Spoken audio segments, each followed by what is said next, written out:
Hello everyone, welcome back to our YouTube channel of Samrat technologies. So guys, इस video के अंदर हम देखेंगे कि मेमोरेंडम वाउचर की एंट्रीज को आप टैली प्राइम के अंदर किस तरह से स्टोर करवाते हो। लेकिन उससे पहले देखते हैं कि मेमोरेंडम वाउचर होता क्या है और इसका यूज़ क्या है। तो जैसे कि आपको नाम से ही क्लियर हो रहा है, मेमोरेंडम यानी कि एक मेमोरी बनाने के लिए। सो मेमोरेंडम वाउचर का हम यूज़ करते हैं एक मेमोरी सी बनाने के लिए, जिसके अंदर हमें एग्जैक्ट नहीं पता होता कि जो अपना अमाउंट लग रहा है वो कितना अमाउंट लग रहा है। तो हम एक मेमोरी क्रिएट कर लेते हैं। इसका कोई भी इफेक्ट आपके बाकी के वाउचर्स के ऊपर कोई इफेक्ट नहीं आता इसका। जैसे कि मैंने एक एग्जांपल ली है, consider a company gives its employ cash for travelling expenses the nature and cost of which are unknown, जिसका नेचर ऑफ कॉस्ट कोई हमें एग्जैक्ट नहीं पता भी किस तरह से किस फॉर्म के अंदर वो पैसे लग रहे हैं। तो जैसे कि लेट हम मिस्टर एक्स करते हैं कि जो ओनर ऑफ द कंपनी है उसने अपने अशोक नाम के मैनेजर को 10,000 रुपीज़ दिए हैं कि वो किसी अदर कंपनी या फिर अदर सिटी के अंदर जाके एक मीटिंग को अटेंड करे, जो कि उसकी प्रोफेशनल मीटिंग है।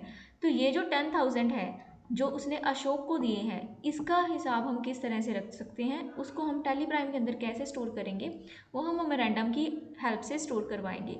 हम चलते हैं अपने टैली प्राइम के अंदर। तो यहाँ पे जस्ट आपको वाउचर्स के अंदर आ जाना है और आपको प्रेस करना है F10 यानी कि अदर वाउचर्स। तो यहाँ पे शो इनएक्टिव के ऑप्शन पे जाओगे। इसके अंदर आपको मेमोरेंडम का ऑप्शन है, ये लाइट सा दिख रहा है, इसको जैसे ही एंटर करोगे तो पूछ रहा है वो एक्टिवेट ना हो, तो आपको येस करना है इसके अंदर।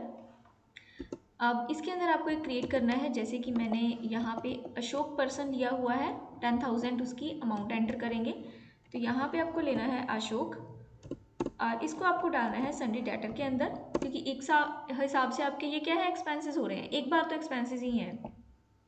और इसके अंदर जैसे 10,000 का अमाउंट डालेंगे और क्रेडिट के अंदर किस फॉर्म में दे रहे हो, आप एज अ कैश दे रहे हो, आप किसी चेक के थ्रू दे रहे हो, तो मैं एज अ कैश ही इसको एंटर करवाऊंगी और आप इसको एक्सेप्ट करवा दोगे। ठीक है, जस्ट एंटर करके इसको आप एक्सेप्ट करवा दो। अब चेक करते हैं इसका कोई असर मतलब बाकी के हमारे अकाउंट्स के अंदर पड़ा है या नहीं। तो एक बार डे बुक चेक करते हैं, ऑल्ट F1 करेंगे। तो जैसे कि लास्ट के अंदर आपको एक मेमोरेंडम का वाउचर नज़र आ रहा है और ये जो वाउचर है बाकियों से थोड़ा सा डिफरेंस है। और हम अपनी बैलेंस शीट के अंदर देख लेते हैं कि इसका कोई डिफरेंस आया कि नहीं। तो बैलेंस शीट मेरी पहले भी इतनी ही थी और अब भी इतनी ही है। दैट मीन्स जो मेमोरेंडम का वाउचर है उसका बाकी की एंट्रीज के ऊपर कोई इफेक्ट नहीं जाएगा।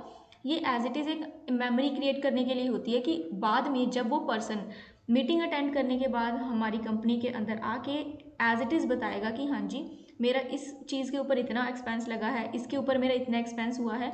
तो देन हम उस चीज़ को, उन एक्सपेंसेस को एज इट इज़ जब प्रॉपरली रिकॉर्ड करेंगे अपने पेमेंट वाउचर के अंदर, तब वो प्रॉपर जो हमारी बैलेंस शीट या फिर प्रॉफिट एंड लॉस अकाउंट के अंदर अफेक्ट डालेगा। लेकिन मेमोरेंडम वाउचर का इस तरह से कोई इफेक्ट नहीं होएगा। ये जस्ट एक मेमोरी क्रिएट करने के लिए, ताकि हम बाद में इसको स्किप ना कर दें, इसको भूल ना जाएं। होप आपको ये क्लियर होगा कि मेमोरेंडम वाउचर क्यों क्रिएट करते हैं और कैसे क्रिएट होता है।